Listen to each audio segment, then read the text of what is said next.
Hi guys, welcome back to my channel. So আজকে আমরা আলোচনা করব ক্যাপচার্ড বাই লরেন বেল এই বইটাকে নিয়ে। এই বইটা আমার এখনও অবধি পড়া সবচেয়ে বেশি ডার্ক রোম্যান্স বলতে পারি আমি অন্তত, কারণ হন্টিং অ্যাডেলাইন এর ধারে কাছে আসবে না। এর মধ্যে যা সব টপিক, যে ধরনের ট্রিগার্ড সিচুয়েশনস দেওয়া রয়েছে, তো এটা আমার এখনও অবধি পড়া সবচেয়ে বেশি ডার্ক রোম্যান্স। এই বইটার কিছু টপিকস আছে যেগুলো আমি ওপেনলি বলতে পারো বইটার মধ্যে 80% যে টপিকসগুলো আছে সেগুলো আমি বলতে পারবো না, ইউটিউব গাইডলাইন্সের জন্য সেগুলো বলা ঠিক হবে না, সেগুলো আমি স্পয়লারও দিতে পারবো না।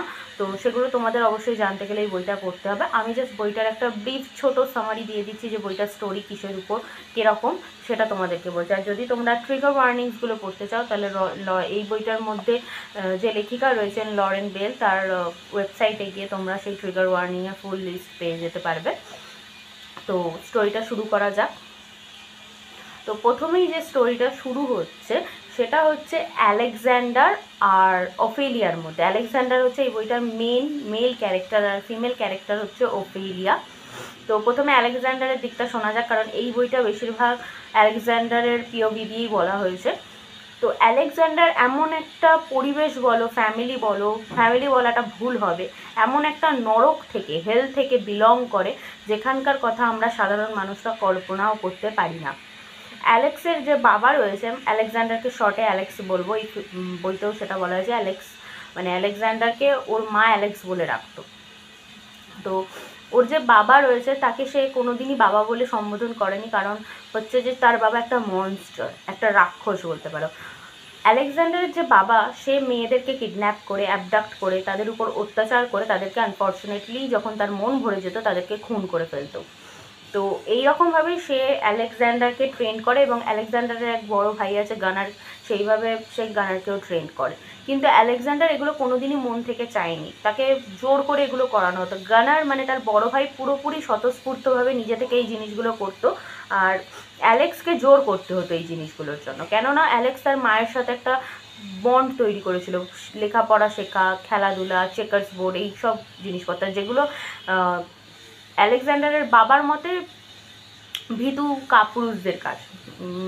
ওর বাবার মতে পুরুষদের কাজ হচ্ছে মেয়েদেরকে অ্যাবডাক্ট করা, মেয়েদেরকে ইউজ করা, মেয়েদেরকে মারধর করা, এইরকম। তো যাই হোক, এইরকম পরিবেশে মানুষ হতে হতে একদিন আলেকজান্ডার দেখে, যখন সে একদিন খেলতে খেলতে উপর ঘরে গেছে, তখন দেখছে যে তার মা বেডে আত্মহত্যা করেছে আর তার বাবা দাঁড়িয়ে রয়েছে। এই জিনিসটা দেখার পর তার পুরো জিনিসটা কি বলবো, তার পুরো পৃথিবী উল্টে যায়। এবং তারপর আমরা ব্যাক করি প্রেজেন্টে দেখা যাচ্ছে যে আলেকজান্ডারের বাবা মারা গেছে, আর আলেকজান্ডার আর গানার একসাথে বাস করে, এবং তারা তার বাবাদের মতনই মেয়েদেরকে অ্যাবডাক্ট করে এবং তাদের উপর অত্যাচার করে মেরে দেয়। বাট আলেকজান্ডার বা অ্যালেক্স এটার মধ্যে অতটা বেশি ইনভলভ হয় না, জাস্ট ওর বড় ভাইয়ের সাথেও মিলিত হয়।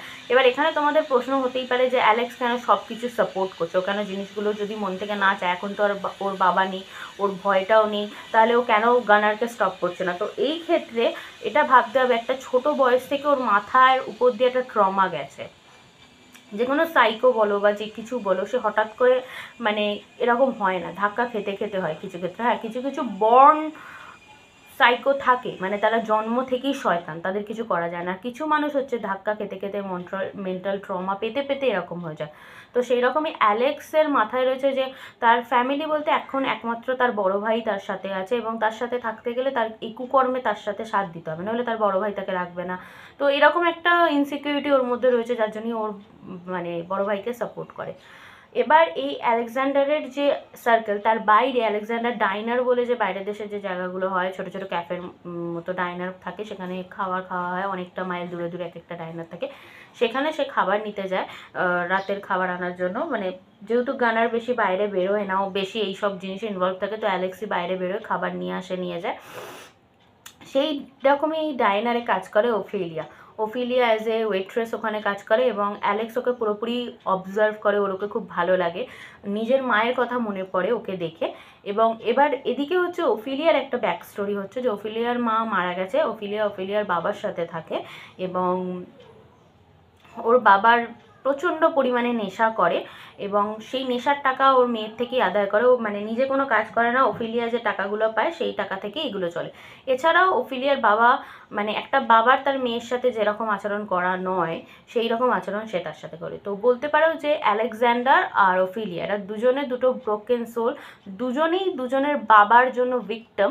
তো এদের দুজনের মধ্যে একটা কানেকশান আছে। ওফিলিয়া অতটা ভাবেনি তখনও অবধি, অ্যালেক্স ভাবে, কারণ অ্যালেক্স ওকে স্টপ করেছে, ওর বাড়ির ভেতরে সিচুয়েশানটাকে অবজার্ভ করেছে। তো একদিন এরকম ফেরার পর গানার সেমভাবে একটা মেয়েকে এরকম মারছে ধরছে। তো সেই রকম মুহূর্তে অ্যালেক্সকেও সে ইনভলভ হতে বলে এবং আলেকজান্ডার সেটা করতে চায় না। তখন অ্যালেক্সের মাথায় আসে যে আমি এমন একজনকে চাই যাকে তুমি নেবে না, আমি আমার জন্য শুধুমাত্র নেবো, সে শুধু আমার হয়ে থাকবে, আমি তাকে মারবো ধরবো যা পারবো, কিন্তু আমরা দুজনে শেয়ার করবো না। তো তখন ওর মাথায় আসে ওফিলিয়াকে কিডন্যাপ করবে। তো ওফিলিয়াকে কিডন্যাপ করার পর দুই ভাইয়ে মিলে, আমি যেরকম বললাম যে বলতে পারবো না, নানান ধরনের অত্যাচার মারধর যেগুলো আমরা স্বপ্নে ভাবতে পারবো না, এরম অনেক কিছু ওফিলিয়ার সাথে করা হয়। এবং এর মাঝে ওফিলিয়া আর অ্যালেক্সের মধ্যে একটা বন্ড হয়, কারণ ওফিলিয়া এটা দেখে যে অ্যালেক্স তার বড় ভাইয়ের মতো নয়। হ্যাঁ, ওকে কিডন্যাপ করেছে ঠিকই, বাট ওর মতো অতটা নিষ্ঠুর নয়। এবং ওফিলিয়ার একটা হয় না ক্যাপিটিভিটির মধ্যে থাকতে গেলে তুমি, আর এটা এখন ইদানিং হয় সাইকোলজিক্যালিও যদি দেখো, যে তুমি একটা পরিস্থিতিতে যখন বেশি থাকো না, সেই পরিস্থিতিটার অভ্যেস তোমার হয়ে যায় এবং সেই পরিস্থিতিতে তোমার যে জিনিসটা সামান্যটুকু শান্তি দেবে সেটার প্রতি তুমি অবসেশনে ভুগবে, ওইটাই তোমার চাই। বাঁচার জন্য বলে না, খড়কুটো থাকলে সেটাকেই আমরা আশ্রয় করে নেবো, ডুবতে ডুবতে যদি বাঁচতে হয়। তো সেরকম ওফিলিয়ার পরিস্থিতি। এবং এরকম হতে হতে জিনিসটা দুজনের মধ্যে খুব বেশি ফ্লাকচুয়েট হয় এবং গানার সেই জিনিসটা বুঝতে পারে এবং অ্যালেক্স বুঝতে পারে যে কোনোভাবে যদি গানার বুঝতে পারে, মানে ওর বড় ভাই বুঝতে পারে যে অ্যালেক্স ওর প্রতি ফিলিংস ডেভেলপ করেছে, তাহলে ও ওফিলিয়াকে আরও বেশি হার্ট করবে, আরও বেশি ওর ক্ষয়ক্ষতি করবে। তো এইরকম চলতে থাকে এবং অ্যালেক্স যতভাবে যে বুদ্ধি করে ওফিলিয়াকে বাঁচাবে সেরকম হয় না। দিন যত যায় গানার ওদের প্রতি আরও বেশি মানে ফলো করে, ওদের দুজনকে হাতে নাতে ধরে ফেলে। তো যখন জিনিস একবারে হাতের বাইরে বেরিয়ে যায় এবং গানার ওফিলিয়াকে মারতে উদ্যত হয়, তো সেই মোমেন্টে অ্যালেক্স একটা শর্ট গান নিয়ে গানারকে খুন করে দেয়, নিজের ভাইকে। এবং তার কিছুদিন আগেই ও ওফিলিয়ার কাছে কনফেস করে যে ও ওর বাবাকেও খুন করেছিল, কারণ ওর বাবা ওকে যেভাবে মারতো ধরতো এই অত্যাচারটা নেওয়া যাচ্ছিল না। তো সেই মুহূর্তে ওর বাবার চায়ের মধ্যে একটা বিষাক্ত ফুলের কিছু নির্যাস মিশিয়ে সেটা ওর বাবাকে খাইয়ে দেয় এবং এটা গানার জানতো না।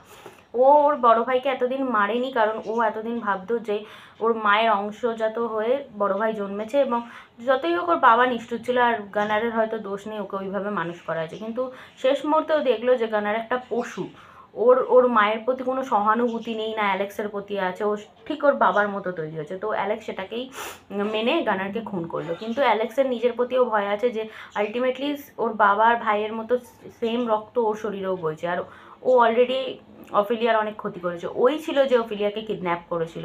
তো এখন আর সৎ সাহস দেখে তো মানে সৎ হয়ে তো কোনো লাভ নেই। তো অফিলিয়াকে বলে যে তুমি তো স্বাধীন আছো, তুমি চলে যেতে পারো।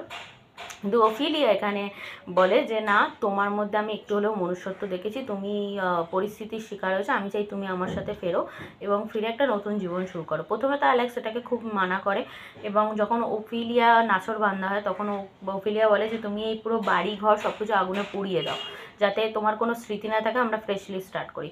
এবং বাড়িটাকে পুড়িয়েও অ্যালেক্স সেই বাড়ির মধ্যেই বসে থাকে, এটা ভেবে যে আমি এই বাড়ির সাথেই ছাই হয়ে যাব। এবং সেই মুহূর্তে অ্যালেক্স তার মায়ের আওয়াজ শুনতে পারে বা ইম্যাজিন করতে পারে যে অ্যালেক্সের মা বলছে এটা তুই করিস না, এত কিছুর পর একটা মেয়ে তোকে এইভাবেই মেনে নিচ্ছে, তোর উচিত নিজের অতীতটাকে ভুলে তুই মেয়েটার জন্য আলটিমেটলি করেছিস, যেরকম ভুল করেছিস নিজের ভুলটাকে শুধরেছিস, ও তোর সুযোগ হওয়া উচিত। এবং এটা ভাবতে ভাবতে ও যখন এই আগুনের মধ্যে আনকনশিয়াস হয়ে পড়ছে, সেই মুহূর্তে ওফিলিয়া এসে ওকে বাঁচায় এবং ওরা দুজনে একটা নতুন লাইফ স্টার্ট করার কথা ভাবে। ওফিলিয়াকে বলে যে আমার কিছু সেভিংস টাকা রয়েছে, আমি আমার বাড়ি ফিরে সেই টাকাটা নিয়ে দুজনে মিলে নতুন একটা জীবন শুরু করব। কিন্তু অ্যালেক্স নিজেকে নিয়ে খুব বেশি বিশ্বস্ত ফিল করে না, কারণ ওর মাথায় আসে যে আমি যত যাই হোক আমার দাদার রক্ত বাবার রক্ত আমার শরীরে বইছে, আর আমি এতদিন ধরে এগুলো কন্টিনিউ করেছি আমার দাদার সাথে, কোনোভাবে যদি সেই থিঙ্কিংগুলো আমার মধ্যে আবার আসে তখন আমি আবার তোমার ক্ষতি করে দেবো। কিন্তু ওফিলিয়া ওকে বিশ্বাস জাগায় যে এরকম যদি কিছু হয়ও আমি তোমায় ট্যাকেল করবো। এবং ওদের দুজনকে এখন ভালোভাবে বাঁচার পথে একটাই বাধা হয়ে দাঁড়িয়েছে সেটা হচ্ছে ওফিলিয়ার বাবা। ওফিলিয়া যখন ফেরে সেই টাকাগুলো আনার জন্য, তখন ওর বাবার সম্মুখীন হয়। আর স্বাভাবিক, ওর বাবা বেঁচে থাকতে তো ওর মেয়েকে ছাড়বে না। তো সেই ক্ষেত্রে অ্যালেক্স যেটা করণীয়, ওফিলিয়াকে বাঁচার জন্য ওর বাবাকে খুন করে এবং ওরা দুজনে মিলে সেই বডিটাকে ডিসপোজাল করে। তো আনফর্চুনেটলি ওরা দুজনে ঠিকভাবে থাকার চেষ্টা করে। বইটা একটা হ্যাপি এন্ডিং দেওয়া হয়েছে, বাট বইটা পুরোটা প্রচণ্ড পরিমাণে, আমি যেমন বললাম যে বিশাল পরিমাণে ডার্ক সমস্ত কিছু বিষয়ের মধ্যে রয়েছে, যেগুলো আমি বলতে পারিনি। বইটা তোমরা পড়তে পারো, খুব ফাস্ট পেস। পড়তে পড়তে মানে এরকম লাগবে যে এরপরে কী হতে চলেছে, এরপরে কী হতে চলেছে, এরকম তোমাদের মনে হবে। তো ওভারঅল বইটা স্টোরিটা ভালো। অনেক ডার্ক রোম্যান্সে হয় যে শুধু 18+ চ্যাপ্টার্স থাকে, কোনো মাথা মুন্ডু থাকে না। যেরকমটা আমি অ্যাডিক্টেড টু ইউ, আমি সিরিজটা নিয়েছি, আমি দেখেছি বুকটিউবে অনেকে ওটাকে পছন্দ করছে, একবারে নাম্বার 1 র্যাঙ্কিং দিচ্ছে। বাট আমার মানে হাফ বই কভার করেও মনে হচ্ছে ওটার মধ্যে কোনো স্টোরি নেই, বেসলেস, জাস্ট কিছু আমি মানে টাকা দিয়ে উল্টোপাল্টা জিনিস পড়ছি, কোনো স্টোরি নেই। হ্যাঁ ঠিক আছে, স্পাইস থাক, স্মার্ট থাক, তার সাথে যদি একটা স্টোরি লাইন থাকে, পড়তে ভালো লাগে। তো এই বইটার মধ্যে তোমরা সেটা পাবে, সাসপেন্স পাবে, থ্রিলার পাবে, ইমোশনাল ড্রামা আছে, পাস্টের কিছু ঘটনা আছে, ইভেন মিস্ট্রিও আছে। আর কিছু জিনিস আমি তোমাদের বলিনি, সেগুলোও তোমরা পড়তে পারবে। তো ওভারঅল বইটা খুব ভালো। এটা তোমরা মিশোয় পেয়ে যাবে 220 টাকায়, 272 টাকায়, দুটো অফারে। বইটার পেজ কোয়ালিটিও খুব ভালো, আর বইটার পেজ সংখ্যা হচ্ছে 176। তো যদি এই রিভিউটা তোমাদের ভালো লেগে থাকে, আর তোমরা যদি এরকম ইংলিশ বইয়ের আরও রিভিউ পেতে চাও, তাহলে অবশ্যই আমার চ্যানেলটাকে লাইক, সাবস্ক্রাইব, শেয়ার অ্যান্ড